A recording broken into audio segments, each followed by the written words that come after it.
Welcome to a reading from the Lucasian Legacy, the Lucasian Professorship of Mathematics at Cambridge University, 1663 to 1993, by Robert Bruen, as read by his son, Garth Bruen.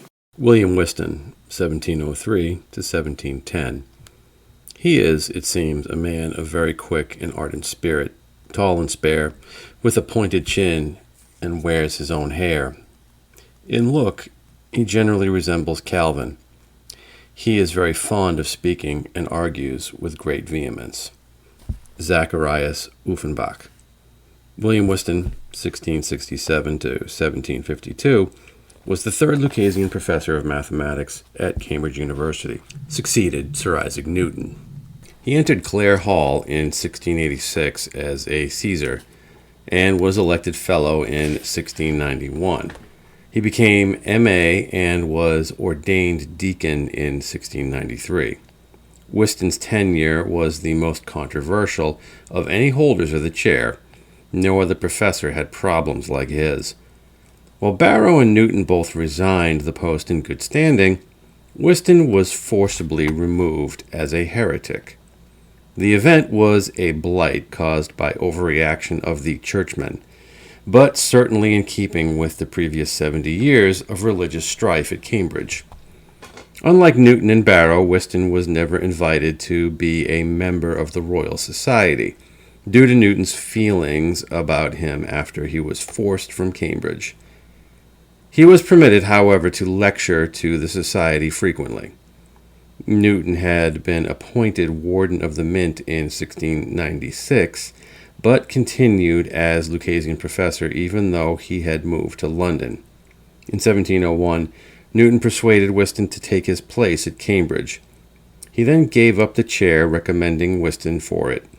Whiston was named to the chair in 1702, chosen by his predecessor. Like the previous professors, Whiston used his scientific skills to research, ponder, and draw conclusions in the world of religion.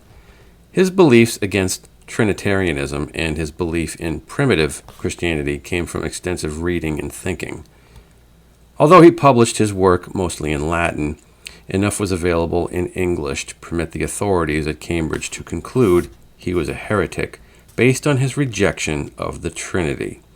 Since he was required by the 45th statute to teach nothing contrary to the Anglican doctrine, he was legally disqualified from holding a post at Cambridge. By publishing in English instead of Latin, he opened his ideas to the general public. Had he restricted himself to Latin, it is possible he would have remained as Lucasian Professor.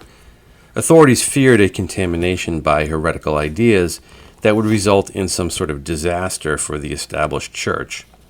The main work that was cited as problematical was Whiston's Sermons and Essays upon several subjects, published in 1709. He was hounded for several years after he stepped down by the churchmen, but was never found guilty again.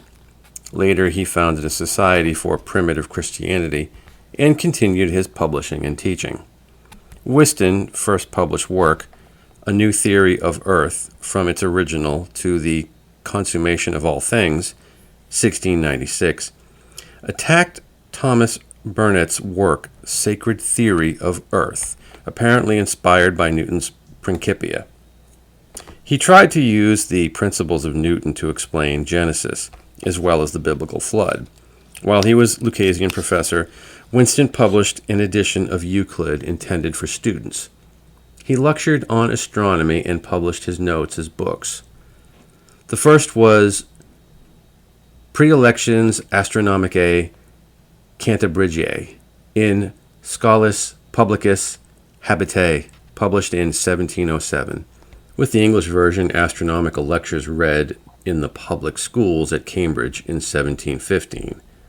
The second set of lectures was published as Para Electiones Physico-Mathematicae Cantabrigiae in 1710, which then appeared in 1716 as Sir Isaac Newton's mathematic philosophy, more easily demonstrated with Dr. Halley's account of comets illustrated. This was the first course on natural philosophy for undergraduates based on Newton's principles. The idea of history of the Earth during the 1600s was more than a geological history that comes to mind today. Earth history at that time was not separate from biblical history, cosmology, natural philosophy, or theology.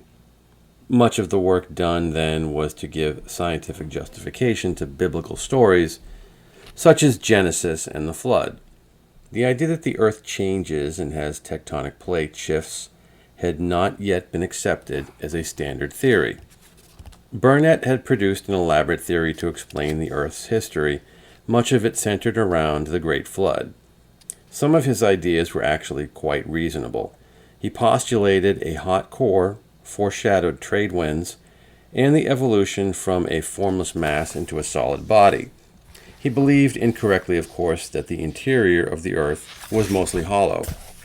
Whiston decided that a comet approaching close to Earth would better explain the cause of the deluge, instead of the rupture of the Earth's skin that Bruen had proposed. He carefully plotted a course for his comet using all the mathematical skills to show that the answer was in the stars. Newton had speculated about comets, their paths, and their composition. Whiston had had the opportunity to learn from Newton in this matter and freely incorporated Newton's ideas in his own theories. Whiston's theory was seen as reasonable, was taught to undergraduates at Cambridge. His theory had several major components. First, the Earth originated from a comet. Second, the comet became a perfect sphere that was used for transformation in Genesis during the 6 days of creation. The 6 days were actually 6 years, for in Whiston's view, there was a need to explain the length of time required for such activity.